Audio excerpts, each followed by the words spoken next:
Do you think, I really like this idea that we forget like we needed when we were in that position. And do you think that forgetfulness, is it ego? Is it stress of the position? Or is it just time away from doing that day-to-day work or some other factor? I think it's a combination. I think a big part of it really is the role that we think we're supposed to play.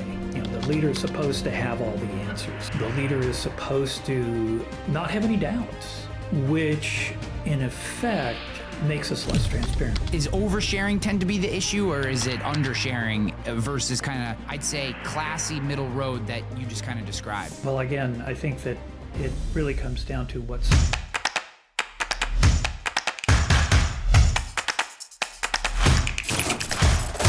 Hello, everyone, and welcome back to the show. We have a phenomenal episode for you, a conversation with Charles Feltman. He is the author of the business classic, The Thin Book of Trust. This book has sold more than 100,000 copies. And guys, when I bought the book on Amazon, right? And the very first quote is from Brené Brown. I have used his definitions of trust and distrust in every book I've ever written. Yes, the Brené Brown, one of the leaders, one of the absolute gurus, one of the best and deepest thinkers on the idea of trust and leadership and connection and communication. Brené uses Charles' definitions of trust and distrust in her books.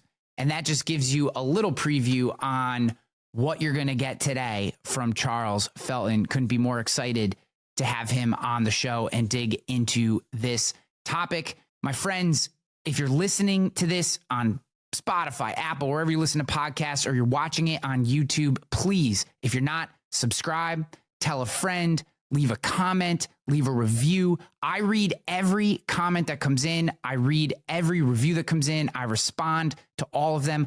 I love you guys for taking the time to share your thoughts, your feelings about this show, the work we're doing here to help you get better as a leader, to help you become the person that you were meant to be, that God intended you to be, to hit peak performance. I'm all jacked up today to talk about the weather when we meet each other, or we're just like not real humans, I guess. I guess that's what it is, right? Like you're forced to talk about the weather always when you first meet somebody. Yes. Well, in a funny way, interesting, because our topic is to some degree trust. Do you think that that's something that we've just has come up through our culture, and just literally every business meeting ever, the first time you meet with someone, your first 5 minutes are talking about where you're from and what the weather is. And then everyone commiserates. And then you kind of have this moment of awkward silence. And then you go, well, let's talk about what we really came here to talk about. And it's like every conversation, every day, it's like built into our DNA. Well, I think it's more built into our DNA than the cultural, because it's true of anyone I've spoken to all over the world. So to that point, when I was going down the rabbit hole, digging deep into, there was one stat that's was right at the top that just caught my attention immediately, which was this disconnect between, 86% of leaders feel that they're trustworthy, yet only 60% of employees or team members actually trust leadership. And there's this disconnect between those two things. And that just immediately caught me. And where does that come from? I want to dig in and there's so many people in leadership positions, more towards even the early side of their career, that listen to this show, right? It tends to be entrepreneurs, people who maybe have found leadership positions, but tend to be newer to leadership positions. And they might not even, one, be aware that that gap in trust exists. And two, I'd love to take our time together and really work through things we can do as individuals and organizationally to start to bridge that gap. Well, let me just say that little poll that I did, which is unscientific, it was totally informal. It came out of my own curiosity about that. I wanted to see what was going on. And so the leaders that are that I talked about there, you notice there's a difference between the higher leader, the people at the top, the C-suite and so on, and one's direct managers tend to be trusted more than the top level leadership of a company. And I think part of that is that there is a gap There's a pretty big gap often between the top leadership and the people who are actually doing the work in the company, or even the middle management. There's a pretty big gap. And part of that is that as people move up in an organization, they tend to forget what it was like and what they needed when they were further down in the organization. So they tend to act in ways that can cut them off from trust of the people they're leading. They tend to be less and less transparent as they move up in the organization. There's been some pretty good research around this, that actually leaders do become, whether it's intentional or not, they become less transparent, and they become often more autocratic, and that damages trust, the trust that they could have earned of their, the people who report to them, the people further down in the organization that they're attempting to lead. And it varies too. I mean, there's some leaders at the top of organizations that are highly trusted, but many of them are not. And it's kind of an unfortunate situation. And there are things that they could do to change that. Do you think, I really like this idea that we forget like we needed when we were in that position. And do you think that forgetfulness, is it ego? Is it stress of the position? Is it preconceived notions on what a leader in this position is supposed to be? Or is it just time away from doing that day-to-day work or some other factor? I think it's a combination. I think a big part of it really is the role that we think we're supposed to play in that, at that level, that we're supposed to know everything, right? The leader is supposed to have all the answers. The leader is supposed to not have any doubts, which in effect makes us less transparent. Leaders at that level really don't want to divulge in any way their insecurity around not knowing. So they act as if they know, even if they don't. And that doesn't go over that well. People lower down in the organization get it anyway. They see it. They're like, what's going on here? So one of the things that leaders can do is, when they genuinely are not sure, when they don't know, acknowledge it. Don't know, we're going to find out. We're going to figure it out. This is new to me. This is a new situation. We've never confronted it. I've never confronted it. But nonetheless, we can learn. We can figure it out. And we'll get through it. So, acknowledging I don't have the answer now, and I do have the capacity to go after it and figure it out. Yeah. I actually learned this lesson the hard way. I've started a national digital commercial insurance agency back in 2020. And my expertise has come out of the insurance industry. I've been an executive in the insurance industry for a long time. And I started my own insurance agency, and built on tech and idea, whatever, all good. And for the first year and a half, I think, one, because I was kind of early on, you play all these different roles. So I had my hands in most of the pieces, right? And as the organization started to grow, and as you described earlier, I stopped having my hands in all the pieces and started focusing more on the things that someone in the CEO position needed to focus on. I kept pretending as if I was supposed to have all the answers. And one day on a call, and it was a team call, we had, I think, low 20s at this point in terms of number of people in the organization. Someone asked me a question about something that I just had no clue how to solve the problem. And it was not intentional, but I just said, I literally had that kind of reaction. I have no idea how to solve that. Like, literally on the call, right? And I said, I need one of you to figure it out. Like, I don't know. Like, I literally don't know what the answer to this problem is, right? And then we moved on. What woke me up to this idea was I got 3 emails after that meeting from different team members. One, with solutions, all with individual solutions that we then used to actually come up with what we did. But there was one of the emails that said, and it was from, I think she was kind of boots on the ground CSR, customer rep. And she said, I've never been on a call with my boss before and have him say he didn't know the answer to a problem. Thank you. And it was like a gut punch and a light bulb going off at the same exact time, right? Like, I was like, oh my God, wait a minute. I don't actually need to know everything. That's what all these other humans that I hired are for, right? Like they have answers to questions too. And then that like completely changed, how I've operated as a leader since.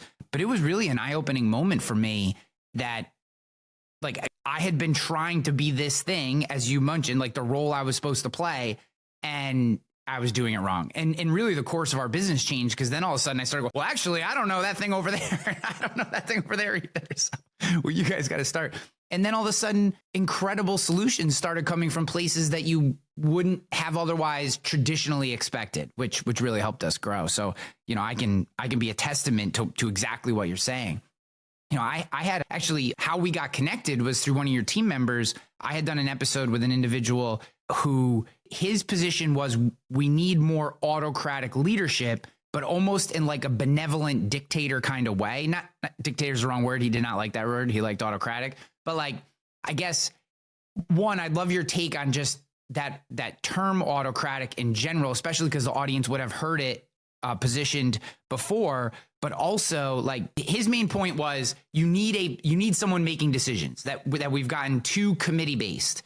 And he believed, and this is really where I'm interested in your take, is that an individual making a decision, if using some of the principles of trust that you're describing, you could generate more trust in an organization that way than if it were 9 people in a room, kind of closed off, making a decision that it felt less tangible, was kind of what he was saying. It didn't feel like you could really grab onto something if it were this group of people versus a single individual that they thought was making the decision. Do you think there's a case to be made there, obviously with the glossing that I've put on the idea? Yeah, I think, well, let me sort of take a step back and say one of the things that builds trust, whether you're the leader and you're taking an autocratic approach, or you're arriving at decisions through consensus, or whatever the process is, what builds trust is making sure that the people involved understand what the process is.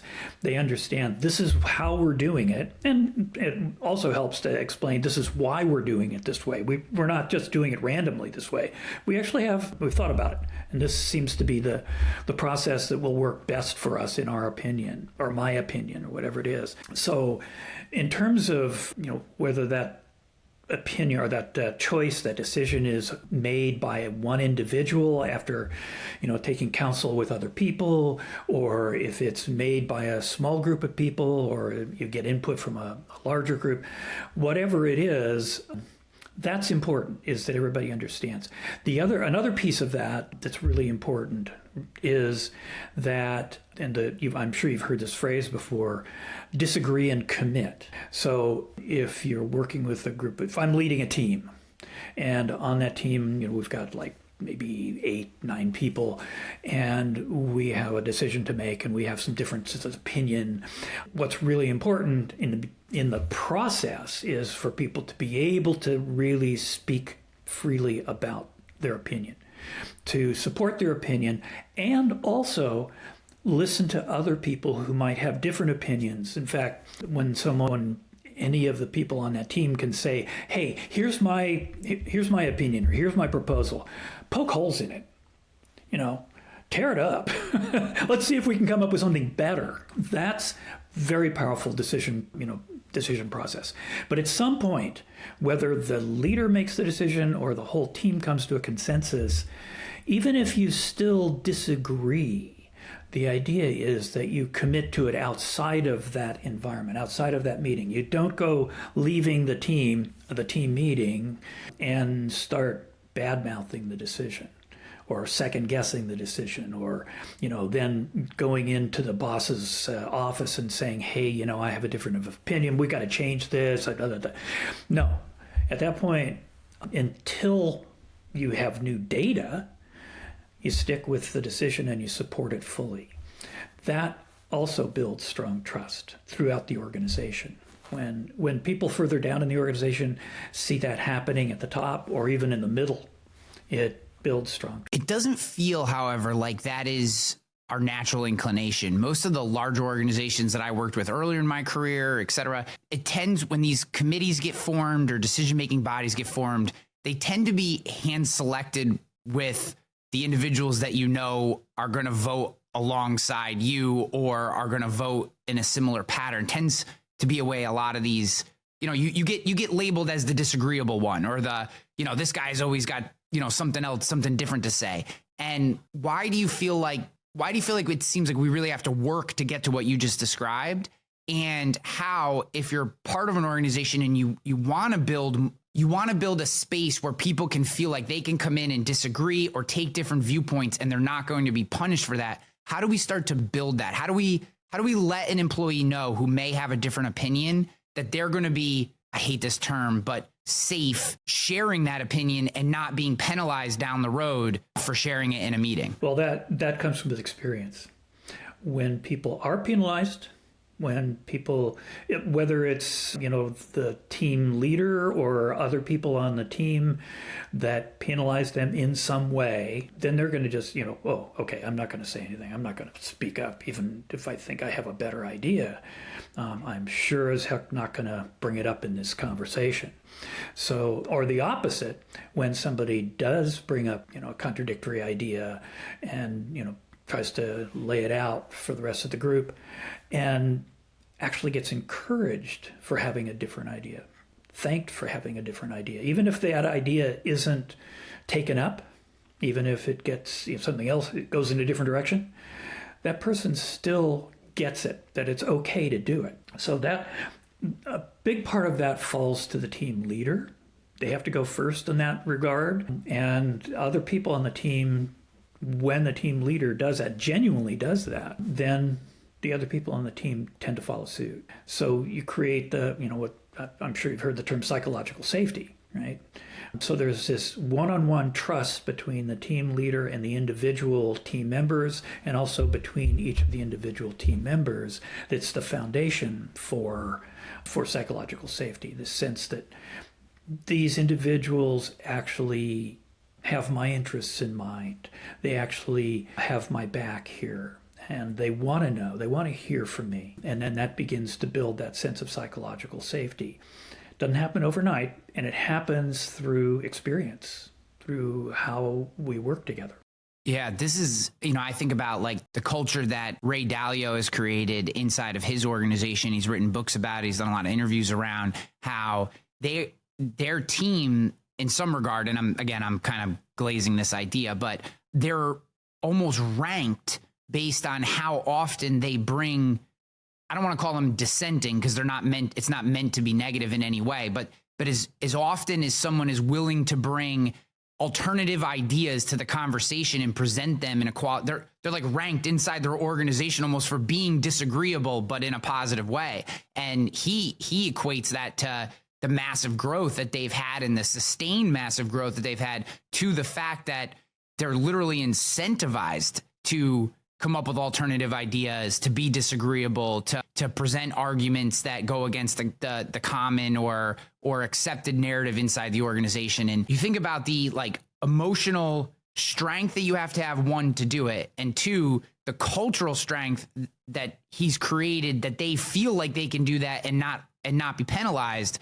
I mean, that's an enviable organizational culture. I think that's kind of where we would like to get. Not easy, and certainly taking time, but does that feel like the direction that ultimately we're trying to go? Well, in my experience, yes. The short answer is yes. I want to point to something, though, that you said there, being disagreeable. I think bringing up contradictory ideas, approaches, thoughts, have we thought about this? What if we tried this? There are people who do that very skillfully. And there are people who are not skilled in doing. They come across as disagreeable, and that actually can be a problem. So one of the things that I think is important, if a leader is wanting to create that kind of team, that kind of organization where people can do that and feel comfortable about that, they have to help those people who are not skillful at disagreeing in a positive way to be able to do it, to be able to shift so that they can bring their contradictory or alternate views in without ruffling feathers on a personal level. So keep it at the level of ideas as opposed to making it personal. Yeah. Yeah. That's, that was one of the things, as our organization grew and we started to have this culture of alternative ideas, right? I think it started to be, at first it was all very positive. And then, people start doing these internal calculations, these calculations in their head of how often their idea is accepted and this person's. And then, we had at a certain point to do we'd have a hard conversation around framing. And that was one of the, there was a month of my life at the organization where I was working with individuals around framing their arguments to be not his idea or her idea, but the idea, right? What is the thing they said? Not, you don't like the way his tone, right? We got into these crazy semantic nonsense in my mind, I know they're important, but in my mind as a leader, arguments around the tone used in Slack. And I was like, guys, one, we can't hear them. So that diminishes tone. Two, not everyone is great at conveying in a short form context like Slack. They're not perfectly articulating all their ideas. We had to talk about not filling in the blanks between the words because people would inject and I'd be like, wait a minute, he didn't actually write that, or she didn't actually write that. She wrote this. You stuck this word in these two places and made it sound like they're accusing you of something when really they're just, asking a question from a different direction. And that framing exercise was one of the most exhausting things I've ever done as a leader, but we did start to get better at it. Not perfect, but I guess if I were, getting free consulting from you, which is essentially what a podcast is in general, how would you help leaders who are out there going, I'm trying to create this space, I'm trying to help people, but geez, we always seem to drop back into he said it this way, or she said it that way, or, she said this, but I know what she really means.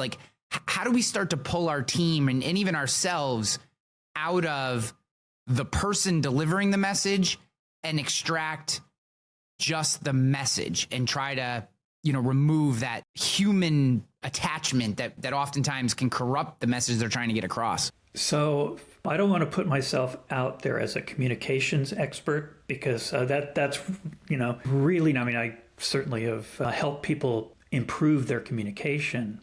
A lot of it has to do with, and it's the same with email. It's always been this since the dawn of email, and probably long before that, people were filling in, they were adding tone and color to words that weren't necessarily there in the first place, or they were reinterpreting words in different ways.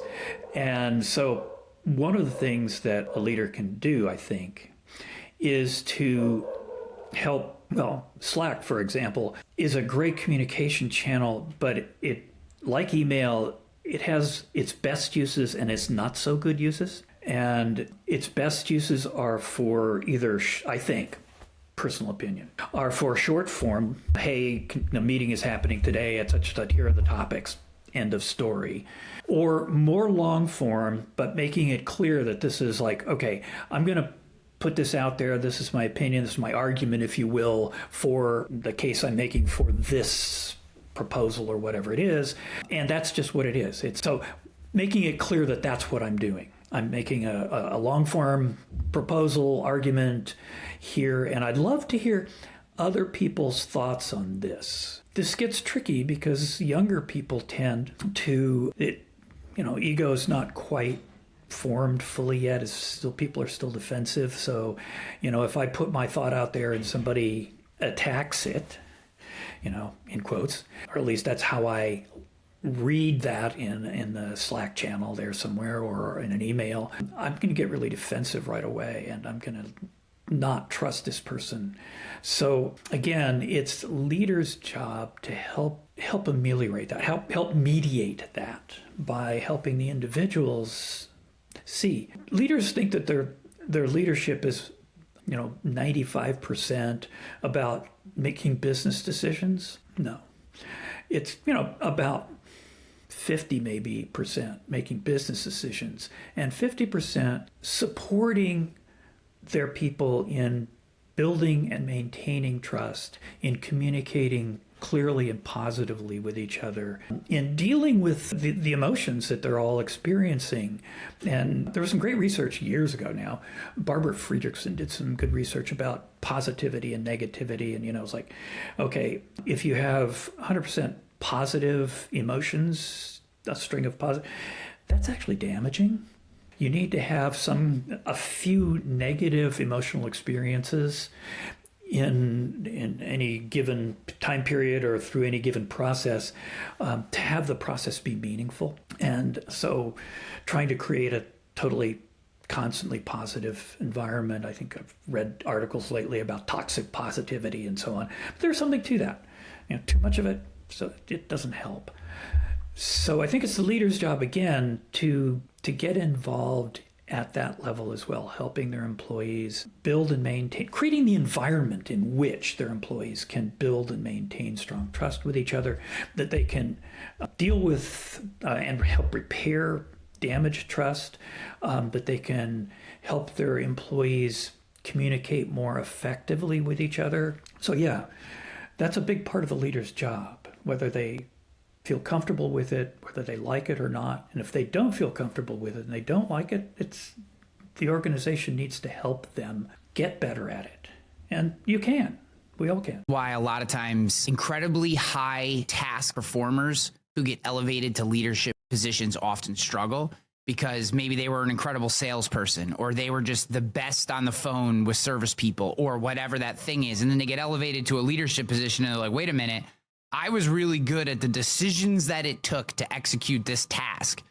Now all of a sudden I'm dealing with people all day. What the heck's going on here? When I was training my management team at my company, we came up with a phrase, in service of. I said, your job is no longer to sell insurance policies or service insurance policies or whatever. You are now in service of the humans that do that. And if you don't want your day-to-day life to be in service of the other humans that do that task, then this is not the right spot for you. And you don't have to be great at it today. I need you to want to get to that place, but that's where your mind needs to be. You are no longer the person doing the thing. You are the person in service of the people doing the thing. And that phrase seemed to really grab them. And that became like a mantra. Like anytime someone started to get a little squirrely, we'd be like, just remember, in service of, right? And so I know she's difficult, but we're in service of her because she kills it. She's selling her butt off. Like, we need to be in service of her. How do we help her? How do we help the team, work together, whatever? And that seemed to really work. But I want to transition to a scenario that I think it has been popularized by Elon Musk, but I think can create trust issues. And I just wanted to help you navigate this. And it's something that outside of Elon Musk, I didn't even really know he did this until I started to research it. But I had a scenario where I needed to make a decision on a thing. So I went all the way down to the boots on the ground level, like the actual salespeople, doing the calls, talking to the customers, and I asked them for their help. And and I think this was the major mistake, but I bypassed the middle, the manager. And frankly, I didn't want the manager there because I wanted to get the kind of unfiltered response from the person doing the day-to-day work. I didn't want to get a filtered version, and I certainly didn't want the day-to-day person to feel like they had to filter because their manager was there, et cetera. And that, if I had to do the calculation, it boosted my trust with the person on the ground, but it definitely had an impact on both the trust from the manager to the boots on the ground person and the manager to me.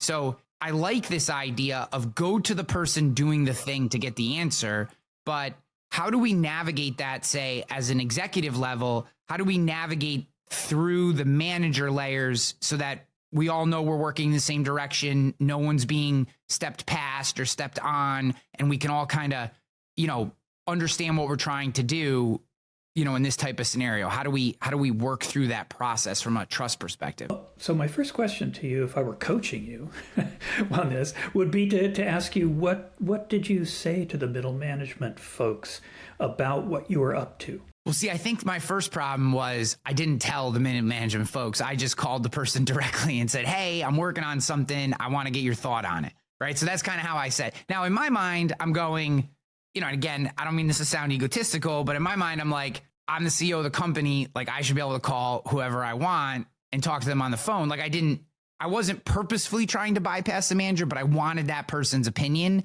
and I didn't want it filtered, right? So that was kind of my idea. So I just picked up the phone and I called him, and I didn't even realize there was a problem until a couple weeks later. There was like a passive aggressive comment in a meeting, and I was like, something's wrong. So then I called the manager on the phone, and then that's when this kind of all shook out. And I was like, I had to eat some crow, and I apologize. I said, look, I'm not trying to step on your toes, whatever. But yeah, I didn't say anything to the manager, So explaining ahead of time what it is you're doing, why you're doing it that way, so that they get it, that this is not sort of an end run around their authority. Because in middle managers, that's like one of the toughest jobs. Way more difficult in many ways than being CEO.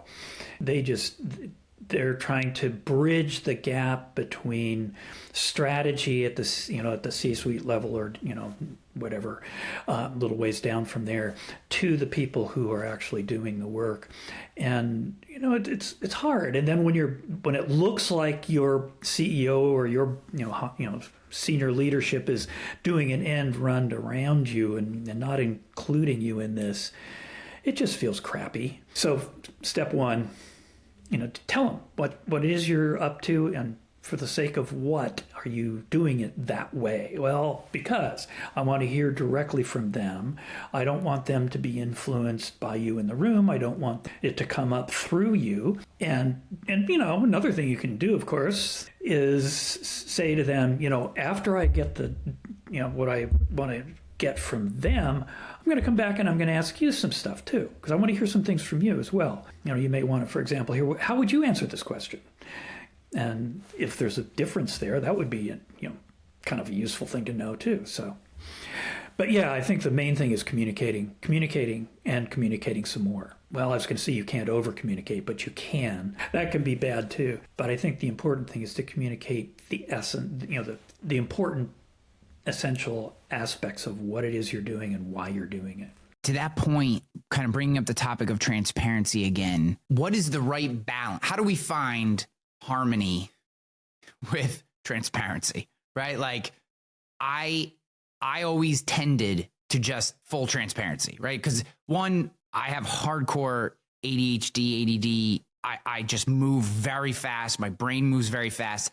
And I always found trying to be less transparent, just like an anchor around my way. Like, should I share this? Should I not share it? Like that thought alone just like slowed me down enough that I was like, screw it. I'm just going to tell everything because it's just easier. I don't have to, I told this person this, I didn't tell this person this, right? Like, but that also comes, there are negatives to being completely transparent too. And what I ultimately tried to find was a good balance. I don't know that I found it. So, being that, this is a topic that you definitely have expertise in, I would love your opinion on how do we start to find, and I know there's not like a certain number. It's not like you can come back and go 73%, Ryan. Like how do we as leaders start to figure out what a good level of transparency is so that our team knows we're being honest with them, that we're sharing with them, but maybe we don't need to barf every single thing onto them that's happening in the organization, every number, et cetera. I think it starts with the question, what's useful for them to know? What's important for them to know in order for them to do their jobs well, feel like they're part of the team, feel like they're respected and honored in their role.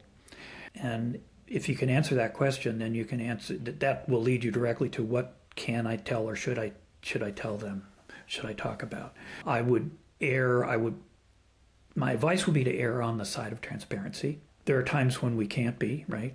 There are things that we can't share with our teams, especially at the middle management level. One of my clients, actually more than one of my clients, but one in particular that stands out in my memory because he was a middle manager. He had a team, and his team members had people reporting to them, and kind of on down the line. And the company was doing a RIF. Or actually, it seemed to be in a permanent RIF mode, but there was a big one coming up, and everybody knew about it. It's like it wasn't a secret, but he basically knew that some of a couple of the people on his team, he was going to have to walk out of the building sometime in the next couple of weeks. And pretty much everybody knew that there was, jobs were going to be cut. I know where the cuts are going to be. I can't tell you that because I have a commitment to my senior leadership that I won't do that. And I'm going to, now it's part of my commitment to them as a manager, as a leader in this organization at the level I'm at. I will tell you everything that I know that pertains to you as soon as I know it. I will tell you as much as I can tell you based on my commitment to the organization and what they're asking me to do. And that little speech, he probably said it better than I did just now, but that little speech really went a long way in building trust, so that when he did end up walking those one or two people out the door, they still trusted him. They felt good about having worked for him. And the people who were left felt strong trust for this particular leader. And I've seen that happen not just there, but I've coached a number of people who have had to do something similar to that, and that's what has happened. They've built trust that way. I don't know if that helps in your... Yeah, no, that's perfect. Because I think, it's definitely a struggle. We can't help but build emotional relationships to the people that we spend 8, 9, 10, however many hours a day we're in this place. We build these even the people who may not be your best friends, you still don't necessarily want to hurt them. You don't want them to be sad. You don't, all these things. And I think it's the way you put it is a wonderful template, because it expresses the emotional concern for them while being open to the limitations that they have based on their job and their commitment to the organization. And I don't think you can ask more for that. I would assume you get yourself in trouble in that same position more often than not by going against what maybe management has given you as a directive and oversharing in that moment and trying to, in an effort to try to curb someone's ill feelings towards you, right? Like, I'm going to, you may hate this company because they're firing you, but you're going to still like me because I'm going to tell you 2 weeks early. And now that person's walking around for 2 weeks looking at, eyeballing everybody like, I'm going, so what do I care, right? And it just creates all this problem. Is oversharing tend to be the issue, or is it undersharing versus kind of, I'd say, classy middle road that you just kind of described? Well, again, I think that it really comes down to what is the greatest good served for the people who work for me and the company that I work for. And so finding that middle ground. But what you just described, that manager who says, I'm going to do this so that this person will trust me, even though it's not what the company wants me to do. I've coached a few people who are, and I've certainly, when I was working in companies, saw this, where you have the manager, the team leader, who is so focused on having my team like me and support me that they alienate other people, their boss, other peers in the organization, whatever, by promoting their team's interests above everyone else's interests. Whether it's in, like you described there, telling the team members something that the management, their management wouldn't want them to tell their team, or it's simply just, sort of taking a very antagonistic approach towards anyone else or their leadership. They kind of put themselves in a role of defending their team against the bad company here, the bad organization. And that may build trust in that small little pool of people, but it really damages trust throughout the rest of the organization. And that's something that I would say is not the right approach, for sure. Yeah, I completely agree. I think that's a wonderful point. I want to transition now to the thin book of trust, right? More than 100,000 copies sold. You recently updated the book. What was the impetus for the update? And, why did you feel like it was necessary now to do an update to the book? Well, so it was first published in 2009, which is a while ago, right? And it was published by a husband-wife publishing company, small company, focused on thin books for the business market. And it did really well. They were ready to retire after, quite a number of years. They did a second edition. I added some stuff to it then. I added a few things, and I made some changes in the second edition that had bothered me since the first edition came out. I could have said that so much better with this. Anyway, so when they told me that they were folding and none of the other books in their catalog were really selling anymore, but mine was. And so they offered to help me find a publisher, another publisher. So they did. They found this wonderful publishing company called Barrett Kohler Publishers. And in order to move the book over to Barrett Kohler, we needed to come out with a new edition, make it something worth, not just, hey, it's the same book, different publisher, but let's make a new edition, which was great. It fit really well with what I had thought about for the book. There were some things that I wanted to add to it at that point anyway. So there's some new things, new ideas, new concepts, some new information, and also a discussion guide at the end, which I thought was a great idea to put in. The Barrett Kohler folks actually suggested, and I thought, oh, fantastic. Yes, I'd love to do that, because so many times people have emailed me and said, hey, our group of, our team or our group here at this company are doing a book club, and we'd like to have some discussion questions for us because we're reading your book over the next 3 months or whatever. So yeah, there's all those pieces in it in the new edition. But also I think that what's important, or what's really valuable, is that Barrett Kohler is a really strong publisher. And it's great to be, I loved that Thin Book Publishing got the book started. Barrett Kohler is dedicated to keeping it going and finding more readers for it. So yeah, I'm happy to be at Barrett Kohler, and I'm happy to have the third edition out with some new material and the discussion guide. Well, Charles, I'm very grateful that you took this time with us, that you share your expertise. The book is tremendous. Appreciate you. Where can people learn more about you and your work, as well as pick up a copy of the book? Well, you can always find me on LinkedIn, Charles Feltman. I think I'm the only one there. I may be wrong, but I haven't actually checked it out.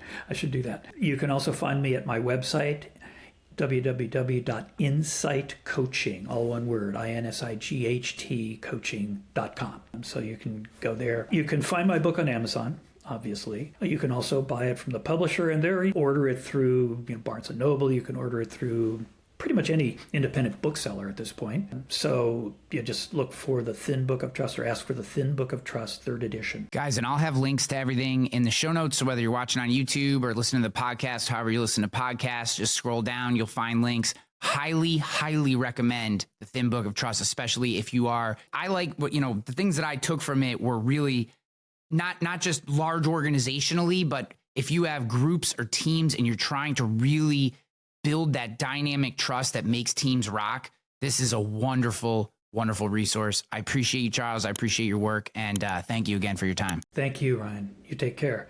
I really appreciate it. Great conversation.